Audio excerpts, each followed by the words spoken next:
Welcome to Devotionary, where we make the Bible accessible and applicable. Remember that exchange between Peter and Jesus just days after his resurrection? Jesus had just finished having breakfast with the disciples when he asked Peter, "Simon, son of John, do you love me more than these?" And Peter responded, "Yes, Lord, you know that I love you." Then Jesus proceeded to repeat his question 2 more times, and in each instance, Peter gave the same answer. Jesus' questions were accompanied by 3 imperatives: feed my lambs, tend my sheep, and feed my sheep.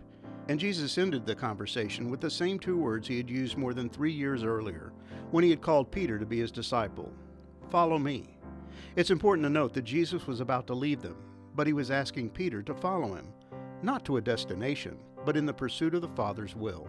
And Peter and the rest of the disciples would soon find themselves empowered to follow Jesus in full obedience, proving their love for him as they followed his example by feeding his sheep. If you love me, you will keep my commandments, and I will ask the Father, and he will give you another helper to be with you forever, even the Spirit of truth, whom the world cannot receive, because it neither sees him nor knows him. You know him, for he dwells with you and will be in you.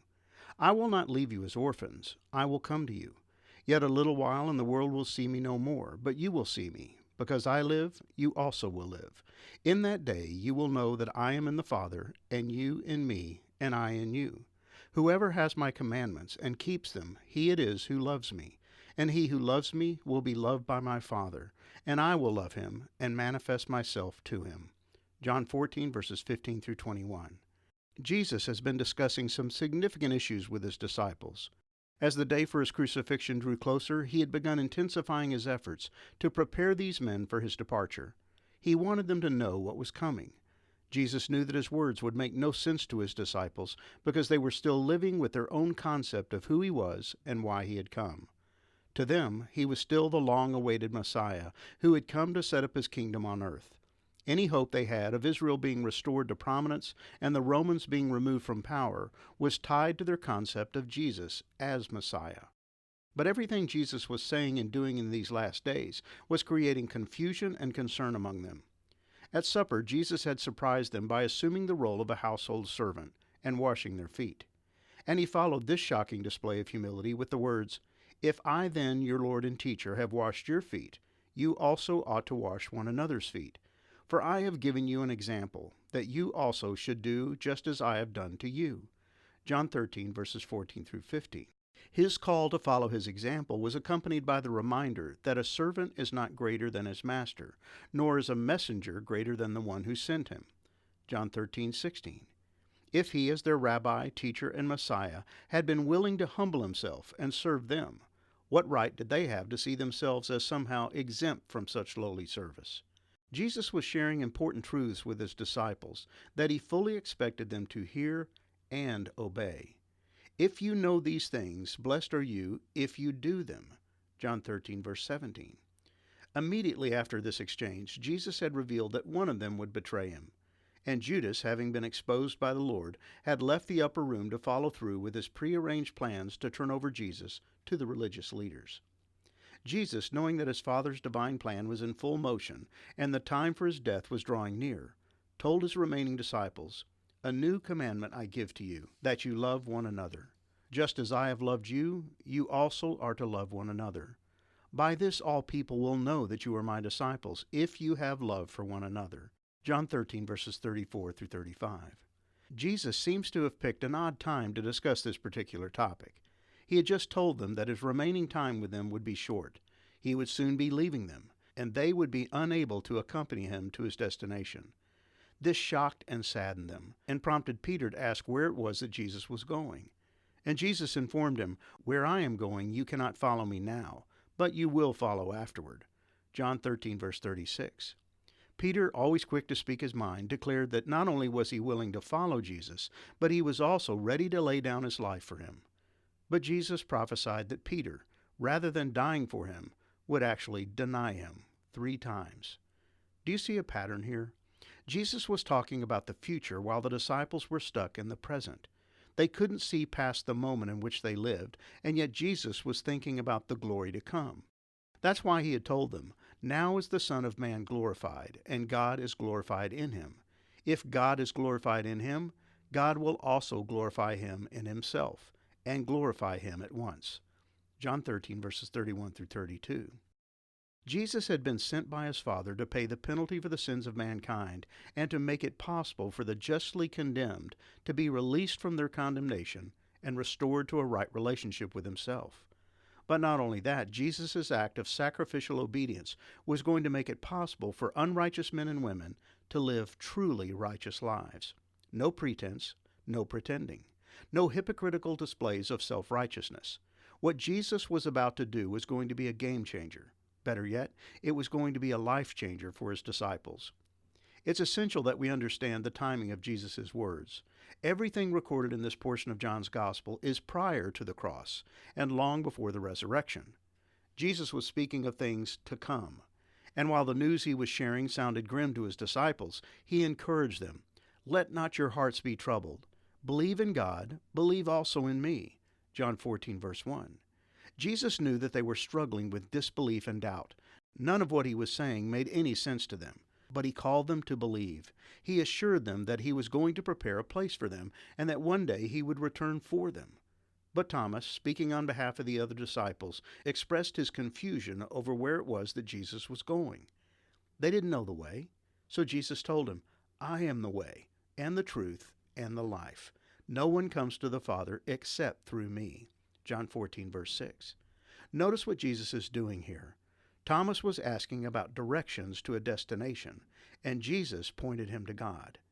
Thomas was focused on a point on a map, but Jesus was pointing him to a relationship. Thomas couldn't stop thinking about where, but Jesus was attempting to shift their focus to who. And Jesus reveals a powerful truth concerning these men who had followed him for more than 3 years. "If you had known me, you would have known my Father also. From now on, you do know him and have seen him." John 14, verse 7. They had seen Jesus perform miracles. They had heard him speak, marveling at his wisdom and wrestling over the meaning of his parables. But Jesus reveals that they had not yet understood his relationship with the Father. While at one point Peter had confessed, "You are the Christ, the Son of the living God," Matthew 16, verse 16, he had not fully understood the weight of his own words. He had seen Jesus as a messenger from God, even as the long-awaited Christ or Messiah, but he had not understood Jesus to be the one who would reconcile sinful men to God. Peter and the disciples had not yet grasped the true nature of Jesus' earthly ministry, but in time they would. Jesus was going out of his way to help the disciples understand his relationship with the Father. He asked them, "Do you not believe that I am in the Father and the Father is in me?" John 14, verse 10. Jesus was trying to convey to them the unity he enjoyed with God. His coming had not been about establishing an earthly kingdom, but about reestablishing man's broken relationship with God. And he wanted them to understand that he was the key to that reconciliation taking place. "Believe me that I am in the Father, and the Father is in me." John 14, verse 11. It was this union with the Father that was going to make possible mankind's reunion with their Creator. The disciples were still under the impression that their relationship with God was perfectly fine. But Jesus was revealing that his whole earthly ministry had been about the reconciliation of sinful men to a holy God. And that brings us to chapter 14. Look carefully and closely at Jesus' words. Consider all that he has communicated to his disciples up to this point, and then think about the import of his statement. "If you love me, you will keep my commandments." What a punch to the gut that must have been to his disciples. It had to have sounded like he was questioning their love for him, and it must have come across to them as if he was tying their love for him to their obedience of him. In other words, their behavior, as evidenced by their obedience, would be proof of their love. And sadly, that's how most of us still interpret Jesus' words. We hear Jesus saying that our obedience to his commands will prove that we love him, and our disobedience will demonstrate that we don't. But is this what Jesus is saying? Jesus was letting his disciples know that the kind of obedience he was looking for was beyond their capability to pull off. They didn't have it in them, but they soon would, because he was going to provide them with the capacity to love and obey. Don't miss how Jesus follows up his question, "If you love me." He says, "I will ask the Father, and he will give you another helper, to be with you forever, even the Spirit of truth, whom the world cannot receive, because it neither sees him nor knows him. You know him, for he dwells with you and will be in you. John 14, verses 16 through 17. Their ability to love God had been marred by sin. Their capacity to obey God had been damaged by the fall, and Jesus had come to remedy that problem. His death was going to be the ultimate display of God's love for sinful mankind, and his selfless sacrifice would be the key to men being able to love in return. Take a look at the words of John written long after Jesus' death and the coming of the Holy Spirit. And by this we know that we have come to know him, if we keep his commandments.